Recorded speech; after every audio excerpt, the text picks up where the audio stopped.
அன்பர்களே, மக்களின் மனக்குரலாக நான் ராமநாதபுரத்தில் ஓ பன்னீர்செல்வம் வெற்றி உறுதியா, நவாஸ் கனி நம்பிக்கை துரோகம் செய்யப்பட்டாரா என்பதை பற்றிதான் விலாவரியாக பார்க்க போவோம். திமுக கூட்டணி சார்பாக நவாஸ் கனி அவர்கள் அங்கே நிற்கிறார். சென்ற முறை வெற்றி பெற்றவர், சிட்டிங் எம்பி. இந்த முறையும் அவருக்கே ஒதுக்கப்பட்டது. ஆனால் ராஜகண்ணப்பன் தன்னுடைய மகனுக்கு அந்த தொகுதியை கேட்டார். திமுக மேலிடம் அதற்கு ஒத்துக்கவில்லை. திமுகவில் இப்போது ஒரு புதிய கலாச்சாரம் கிளம்பி இருக்கிறது. என்ன? எல்லா மந்திரிகளும் தன்னுடைய பிள்ளை எம்பியாக இருக்க வேண்டும், எம்எல்ஏவாக மாற வேண்டும் என்று எதிர்பார்க்கிறார்கள். இது திமுகவின் அழிவின் ஆரம்பம். இது தொடர்ந்து வந்தால் திமுக அழிவை நோக்கி செல்கிறது என்பது பொதுமக்கள் கருத்தாக இருக்கிறது. மந்திரியாக இருக்கின்ற இவர்களாலேயே எந்த விதமான பலன்களும் இருப்பதில்லை. திமுக மீது ஒரு அதிருப்தி மக்களிடையே இருக்கிறது என்றால் அது முதலமைச்சர் பேர் மேல் அல்ல, மந்திரிகள் மேல்தான் அதிகமான அதிருப்தி இருக்கிறது. கலைஞரை போல கலைஞரின் கண் அசைவுக்கு கட்டுப்பட்டு பயந்து போகிற மந்திரிகள் எல்லாம் இன்று முதலமைச்சரை தன்னுடைய கட்டுப்பாட்டுக்குள் கொண்டு வருவதற்கும் தனக்கு அவர் அடங்கி போக வேண்டும் என்றும் முதலமைச்சருடைய வார்த்தைகளை தட்டி கழித்து புறக்கணிக்கிறார்கள் என்று பொதுமக்களிடையே ஒரு பேச்சு நிலவி வருகிறது. முதலமைச்சரை பொறுத்தவரையில் அனைத்தையும் பொறுமையாக நிதானமாக எடுத்தேன் கவிழ்த்தேன் என்று இல்லாமல் அனைத்து தரப்பையும் ஆராய்ந்து பார்த்து செயல்பட வேண்டும் என்ற எண்ணத்தோடு அவர் இருக்கிறார். ஆனால் எல்லா மந்திரியும் தன்னுடைய பிள்ளைக்கு சீட்டு வேண்டும் என்பதில் அடம்பிடிக்கிறார்.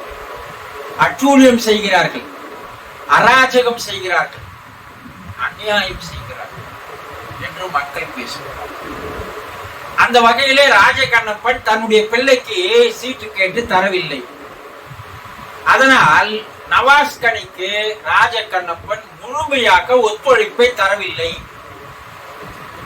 இருவரும் ஒன்று சேர்ந்து தேர்தலுக்காக வாக்கு சேகரிப்பில் ஈடுபடவில்லை.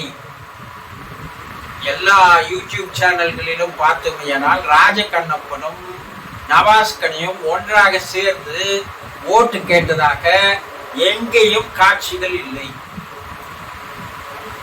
ராஜகண்ணப்பன் முழுமையாக நவாஸ் கனிக்கு ஒத்துழைக்கவில்லை என்பது பகிரங்கமாக வெளியே தெரிய இருக்கிறது. அது இல்லாமல் மாவட்ட செயலாளர், திமுகவுடைய மாவட்ட செயலாளர் கூட ராஜகண்ணப்பனுடைய பேச்சை கேட்டுக்கொண்டு மாவட்ட செயலாளரும் நவாஸ் கனிக்கு ஒத்துழைப்பு தரவில்லை. அவரும் பல இடங்களில் போய் வாக்கு சேகரிக்கவில்லை. பல திமுக நிர்வாகிகள் விலை போய்விட்டார்கள். ஓபிஎஸ் பன்னீர்செல்வம் விலை பேசி வாங்கிவிட்டார் என்று ஒரு கருத்து பரவலாக தெரிகிறது. இது நவாஸ் கனி தொகுதியில் மட்டுமல்ல, தமிழகத்தில் கூட்டணி கட்சிகளுக்கு எல்லாமே திமுக மந்திரிகளும் மாவட்ட செயலாளர்களும் சென்ற தேர்தலில் பாடுபட்டது போல முழு மனசாட்சியோடு இந்த தேர்தலில் செயல்படவில்லை என்பது தெளிவாக தெரிகிறது. திருச்சி தொகுதியை தன்னுடைய மகனுக்கு நேர் கேட்ட போது அவருக்கு பெரம்பலூர் தரப்பட்டது. திருச்சி வைகோ பையனுக்கு தரப்பட்டது, துரை வைகோவுக்கு. ஆரம்பத்திலிருந்தே நேரு துரை வைகோவை மட்டம் செய்ய ஆரம்பித்தார். அவரை எந்த அளவுக்கு பழி தீர்க்க முடியுமோ பழி தீர்க்க ஆரம்பித்தார். எந்த அளவுக்கு சதி வேலைகள் செய்ய முடியுமோ சதி வேலைகள் செய்தார். வைகோ, துரை வைகோ வெற்றி பெறுவது கூட கடினம் என்று பேசுகிறார்கள். இது கூட்டணி கட்சி இருக்கின்ற எல்லா தொகுதிகளிலும் திமுக அமைச்சர்கள் செய்திருக்கின்ற சதி வேலைகள். இது தேர்தலுக்கு அப்பால் பெரிதாக கூட்டணி கட்சி தலைவர்களிடமிருந்து பகிரங்கமாக குற்றச்சாட்டுகள் வெளிவரப் போகிறதா இல்லையா பார் என்று மக்கள் பேசுகிறார்கள். ஓபிஎஸ் அவர்கள் ராமநாதபுரத்தில் 6 சட்டமன்ற தொகுதிகளிலும் ஊடுருவி கிளைக்கழகங்கள் கிராமங்களில் வரை சென்று விட்டார் என்ற செய்தி வருகிறது. ஏனென்றால் சென்ற தேர்தலில் 40 தொகுதியில் 39 தொகுதி திமுக கூட்டணி வெற்றி பெற்றது. தேனி ஒரு தொகுதி மட்டும் வெற்றி பெற முடியவில்லை. ஓபிஎஸ் பையன் ரவீந்திரன் வெற்றி பெற்றார். அதிக வாக்கு வித்தியாசத்தில் வெற்றி பெற்றார். எவ்வளவு வேகம் இருந்தாலும் எல்லா கட்சிகளும் அடிபட்டு போனது அவர்களிடம். அதே டெக்னிக்கை பயன்படுத்தி ராமநாதபுரத்தில் ஓபிஎஸ் களமிறங்கி இருக்கிறார். பிஜேபிக்கு மேலிடத்திலிருந்து ஒவ்வொரு தொகுதிக்கும் 20, 30, 50 என்று வந்தது என்று பேசிக் கொள்கிறார்கள். ஆனால் ஓபிஎஸ் அதே போல 10 மடங்கு அதிகமாக தொகுதியில் கீழே இறக்கி அனைத்து தரப்பினரிடம் சென்று சேர்த்திருக்கிறார். அவருக்கு இது வாழ்வா சாவா தேர்தல் ஆகும். 3 நாளைக்கு முன்னால் எல்லா அவருடைய சார்ந்த வேலை செய்கின்ற அனைத்து நிர்வாகிகளையும் அழைத்து அவர் பிரியாணி போட்டு சிக்கன் 65 பரிமாறி அவர்களிடம் பேசி இருக்கிறார். உங்களுடைய ஊரில் நீங்கள் செல்லுங்கள், உங்களுடைய ஊரில் இருக்கின்ற முக்கிய தலைவர்கள் பெயரை சொல்லுவார்கள், பிரபலமானவர்களின் பெயரை, அவரை போய் நீங்கள் பாருங்கள், உங்களுக்கு வேண்டியது அனைத்தும் கிடைக்கும். அதை அனைவருக்கும் சரியாக பங்கிட்டு கொடுத்து விடுங்கள். உங்களுக்கு என்று ஒரு தொகை தனியாக இருக்கிறது, அதனால் பங்கீட்டு தொகையில் கை வைக்காதீர்கள், அந்த தொகையை நீங்கள் எடுத்துக் கொள்ளுங்கள் என்று அவர் அதிக அளவு பணபலத்தை தமிழகத்தில் இருக்கின்ற 40 தொகுதிகளில் அதிகமாக பணம் இறக்கி இருக்கின்ற தொகுதி எது என்றால் ராமநாதபுரம் என்று பேசிக் கொள்கிறார்கள். அது 500க்கு மேற்பட்ட இனிப்பு பெட்டிகளாக இருக்கிறது என்று வேற சொல்கிறார்கள். எப்படியாக இருந்தாலும் வெற்றி பெற்று ஆக வேண்டும். போன முறை தன்னுடைய பிள்ளையை வெற்றி பெறுவதற்கு செய்த அனைத்து தந்திரங்களையும் சூட்சுமங்களையும் இங்கே அவர் காட்டியிருக்கிறார். ராஜகண்ணப்பன் வேலை செய்யாததால் யாதவாஸ் ஓட்டு முழுவதையும் அவர் திருப்பி இருக்கிறார்.